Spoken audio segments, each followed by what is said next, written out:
যুক্তরাজ্যের সাবেক প্রধানমন্ত্রী ডেভিড ক্যামেরুন দেশটির নতুন পররাষ্ট্রমন্ত্রীর দায়িত্ব নিয়েছেন।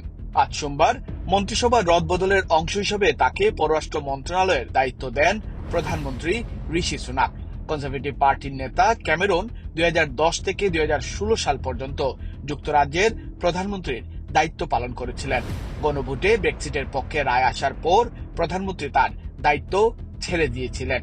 আজ পররাষ্ট্রমন্ত্রী হিসেবে নিয়োগ পাওয়ার পর সামাজিক যোগাযোগ মাধ্যমে ক্যামেরুন বলেন, পররাষ্ট্রমন্ত্রী হিসেবে দায়িত্ব নিতে আমাকে আহ্বান জানিয়েছেন প্রধানমন্ত্রী, আমি তা সানন্দে গ্রহণ করেছি। তিনি এমন এক সময়ে যুক্তরাজ্যের পররাষ্ট্রমন্ত্রীর দায়িত্ব নিলেন যখন ইসরায়েল ফিলিস্তিন সংঘাত নিয়ে পশ্চিমা দেশগুলোতে খুব বিক্ষোভ দানা বাঁধছে।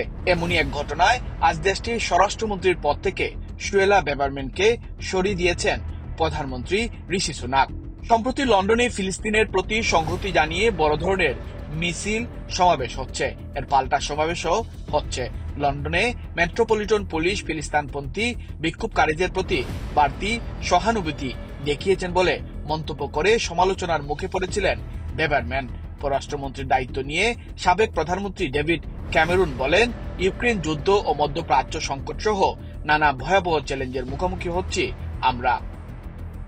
বিশ্বজুড়ে বড় এই পরিবর্তনের সময়ে মিত্রদের পাশে দাঁড়ানো, অংশীদারত্ব শক্তিশালী করা এবং আমাদের মতামতগুলোকে সবার কাছে পৌঁছানো নিশ্চিত করা আমার দেশের জন্য আরো গুরুত্বপূর্ণ হয়ে উঠেছে। ক্যামেরুনকে পররাষ্ট্র মন্ত্রণালয়ের দায়িত্ব দেওয়ার আগে এ পদে ছিলেন জেমস ক্লেভারলি। তাকে সুয়েলা বেবারম্যানের ছেড়ে যাওয়া স্বরাষ্ট্র মন্ত্রণালয়ের দায়িত্ব দেওয়া হয়েছে। নতুন দায়িত্ব পেয়ে তিনি বলেছেন, স্বরাষ্ট্রমন্ত্রী হিসেবে দায়িত্ব পাওয়ায় আমি সম্মান বোধ করছি। লক্ষ্যটা পরিষ্কার, আমার কাজ হলো দেশের মানুষকে নিরাপদে রাখা। এদিকে বরখাস্তের পরে বেবারম্যান বলেন, স্বরাষ্ট্র সচিব হিসেবে কাজ করা আমার জীবনের সবচেয়ে বড় সুযোগ ছিল।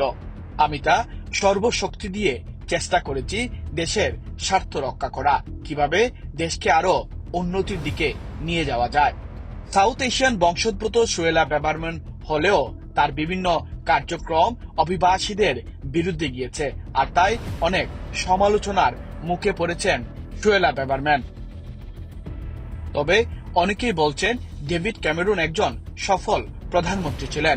তার ফিরে আসা দলকে আরো বেশি চাঙ্গা করবে, দলের নেতাকর্মীদের মধ্যে আরো উৎসাহ যোগাবে।